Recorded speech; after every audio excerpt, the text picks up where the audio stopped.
I'm willing to bet if you've been around my channel long enough, you've found plenty of Parallax content. And I mean, my favorite video on this channel is literally about Hal Jordan going mad and becoming Parallax, as you can see here.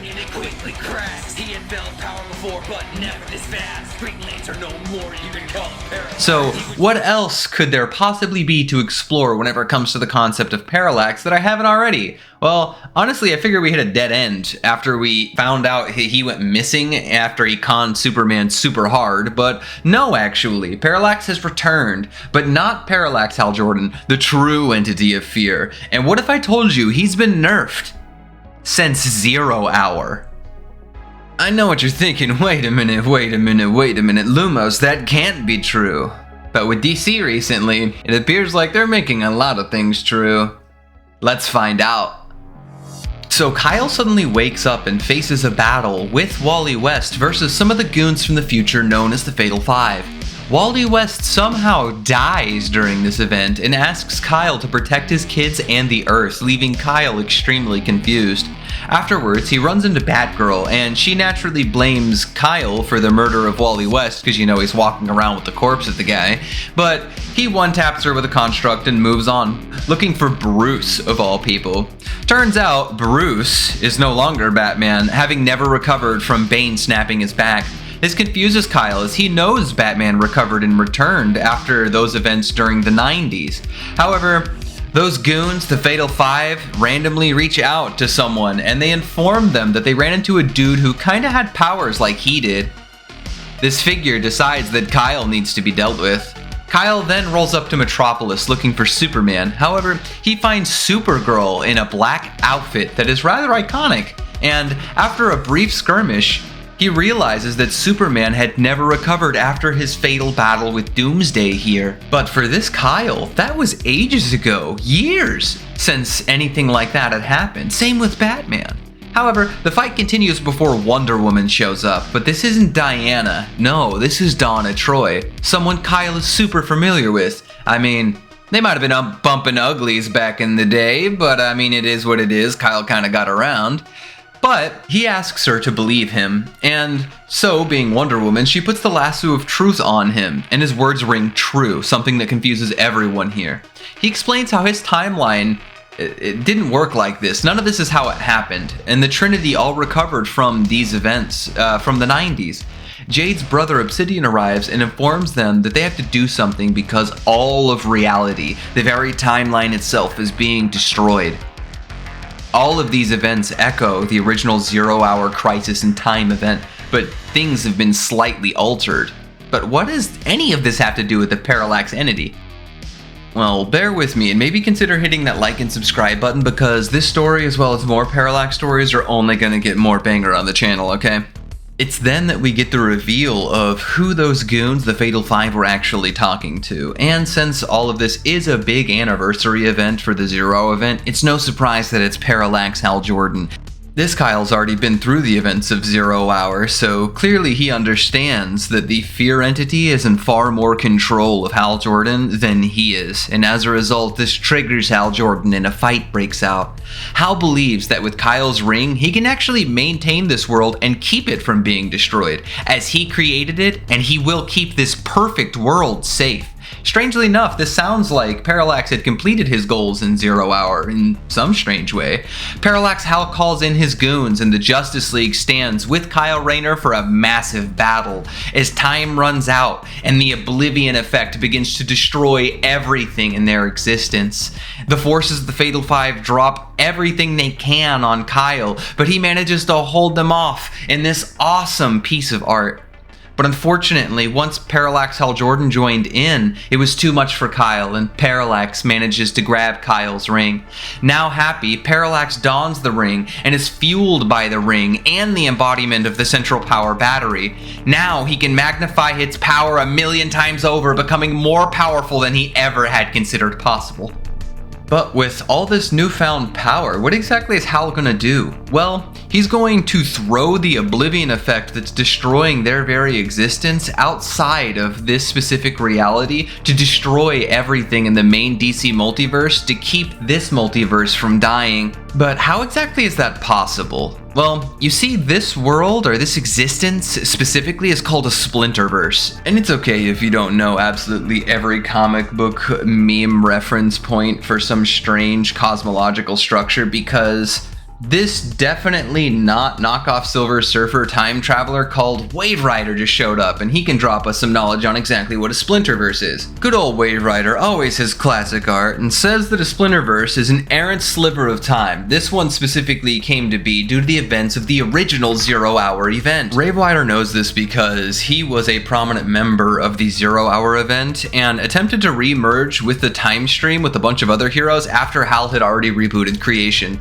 This caused a ripple effect that made Parallax send an avatar of himself to this sliver where he actually remade existence in his image, and that was the world that Kyle finds himself in right now. There is no Kyle because Parallax Hal Jordan didn't want one to happen. Superman stayed dead because Parallax Hal Jordan wanted it that way. Same with Batman. He then made Coast City the premier city of Earth and hid this world in a segment of the time stream no outsider was supposed to find until now. This avatar of Parallax even believed that this was the one true timeline in existence until Wave Rider found it, because he just does that stuff. So Wave Rider gets freed by some dude, rolls up, bails out Kyle Rayner and his fellow heroes. Together with Obsidian, they manage to actually get Kyle Rayner's ring back from Parallax Hal Jordan. Together, Wave Rider and Kyle attempt to seal off the effect, but there was no way to stop the Oblivion effect that was happening. And all of this reality is destroyed as the Justice Leaguers from this reality attempt to stop it, using the last of their hopes to push Kyle Rayner back home. After Kyle says that was whack as hell, Wave Rider says let's hang out sometime before Kyle flies off, most likely due to Kyle Rayner stuff like art or something, who knows. So as Kyle flies off, I know you're sitting here thinking while we reach the end of our story, bro, what the hell? Rip off. This guy was supposed to be talking about Parallax, and we barely got any Parallax action back there. Well, that was all a setup for the basically last few panels of this comic, where we start to get some really weird text pop up. Apparently, there's something nearby the asteroid that Wave Rider and Kyle Rayner had basically left at the end of this story. The being on this asteroid tells Kyle Rayner to leave as he won't realize what he's done today, as suddenly Parallax jumps forth. He claims that Kyle has freed Parallax as it roams into the universe, free once more to wreak havoc. And this has me crazy excited to see what the future holds for the Green Lantern mythos in general, let alone like Parallax, bro. It's been a long time since we've got a banger-ass Parallax story, so I'm super excited for that. However, I can already hear all of you now. But Lumos, shouldn't Sinestro already be wielding Parallax? I mean, he wields Parallax all the time, so how does one show up and make sense at all? Well, as I mentioned before, during Superman, as well as Hal Jordan and the Green Lantern Corps in their respective rebirth runs, we find out that Sinestro actually had lost Parallax in a major engagement, and Superman had basically shown up with the Blue Lantern ring and allegedly trapped him inside, but we find out later on in that GL series, Superman was an idiot and that was a horrible idea because you can't just hang on to Parallax like a Pokemon, unless you're Sinestro, of course. Furthermore, we haven't seen Sinestro wield Parallax since that moment. More so than that, Sinestro isn't even a Yellow Lantern right now, even though he's wielding a yellow ring. How does that make sense? Well, Sinestro's actually a Red Lantern, but from his yellow ring. It's really complicated, but I got a video on that, don't worry if you want to check that out. But honestly, those are kind of the easy arguments. Let's dig deeper and ask a more enticing question. What exactly does this mean for Parallax? So, it appears that Kyle having this entire journey may have been planned by Parallax to become whole again. Let me explain.